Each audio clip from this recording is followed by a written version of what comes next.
ပြန်တောင်းတဲ့ခါကျရင်ကျမတို့မှမပေးနိုင်တဲ့ခါကျရင်မိမြိုက်ကြီးကိုဖျက်လို့နေဟာနေလောင်းရော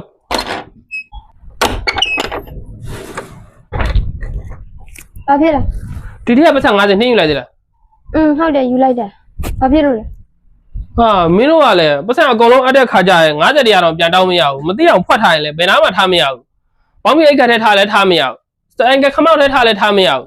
ဆိုင်ကဘိုက်ထဲထားမရဘူးဘယ်နာမှဖွက်မရဘူးအကုန်လုံးလိုက်သိမ်းတာမှာအဲ့ဒါဘာဖြစ်တော့ညီတို့ယူမှာပေါ့စင်တို့ကပိတ်ဆံအပ်တဲ့ချိန်ပဲတည်တာစင်တို့ပြန်တောင်းတဲ့ချိန်မပေးတဲ့ခါကျရင်ကျမတို့မှအမိမြိုက်ကြီးကိုဖျက်လို့စင်ပေးတဲ့ပိတ်ဆံဒီအရက်ဝေယဝိဆာနဲ့ရေဖို့မိဖို့ဒီအရင်အားလုံးရဲ့သုံးစရိတ်စားစရိတ်တွေအကုန်လုံးကဒီပိတ်ဆံထဲကပဲသွားတာစင်ပေးတဲ့ပိတ်ဆံဒီတိုင်းတဲနေမယ်လို့ထင်နေလားဟာဒါလာလောက်ကုန်လို့ပိတ်ဆံမလိုက်လူအမျိုးတဲ့ခါနဲ့မသိရင်ကျမပဲတုတ်ဖြုတ်လိုက်တယ်လို့မျိုးနဲ့ခုခေတ်ကုန်စည်နှုန်းနဲ့မနဲ့ချွေတာပြီးတုံးနေရတာစိတ်သိရလား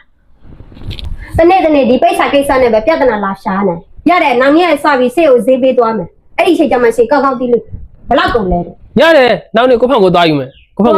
ကိုပတ်စံကန်ရမှာအားရမှာအေးကိုက်သွားအဲ့ဒီချိန်ကျမှတွေ့မယ်ဘာလို့ဈေးသွားဖို့လေဘလောက်1500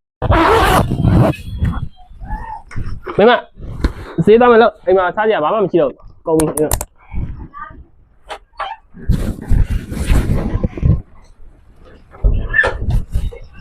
နော်တဲ့ရောဘာလို့ဈေးသွားဖို့လေဘလောက်1500မင်းမလိုက်ဘူးလားမလိုက်ဘူး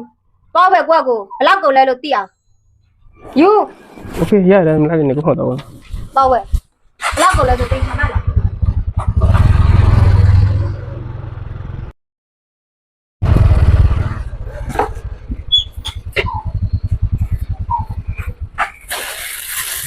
ဘလို့လဲချင်းနေဒီနေ့ဈေးဝယ်သွားတာဒီတစ်ခါတော့ရတယ်ကုန်စည်နှုန်းမနေ့ကြီးပတ်စံထောင်ကဘာမှလည်းမရဘူးဟိုမှာဝက်သားလေးရဲ့2ကီလိုငါဝက်သား2ကီလိုကနေ9နီးပါဖြစ်နေငါးနဲ့ဒီဟာနဲ့1500ကုန်အချိုးရတပူးတောင်မှခလေးဘဝဲလာဒါပဲရှိရလားမတော့ပြီလားစိတ်ညစ်မခံနိုင်ဘူးနောက်နေ့ကိုဖောင်ကိုဈေးွားတော့မတက်နိုင်လာပြီငွေနဲ့ပတ်သက်ပြဿနာလာရှာနေကြက်တတိထားနေဟာတက်နဲ့ရှာမဟုတ်လေဒီခါကြတယ်ဈေးသုံးလေးပါလိုချင်တာပေါ့မင်းတို့ကဈေးသုံးလေးပါလိုချင်အခုထောင်ကသူ့စားဖို့တည်းအများကြီးချွေတာပြီးသုံးနေရနားမလဲဘူးလားအခုပတ်စံထောင်ကပါသွားတာကြက်သားကြော်တော့မစားလိုက်ရအောင်ကုန်တော့နေတော့မဟုတ်မှတ်ထားဈေးသွားရဘယ်ကုန်လဲဆိုတာရောတော့မတော်တော့ဒီနောက်နေ့ကိုဖောက်ဈေးွားတော့တော့လိုက်တော့ရတကဲချွေးဈေးဆိုတာလေကိုယ်တိုင်သွားဖို့မှသိတာကိုယ်တိုင်သွားလိုက်တော့လေပတ်စံ1000နဲ့ဘာမှလည်းသုံးလို့မလောက်နားလဲပါပြီ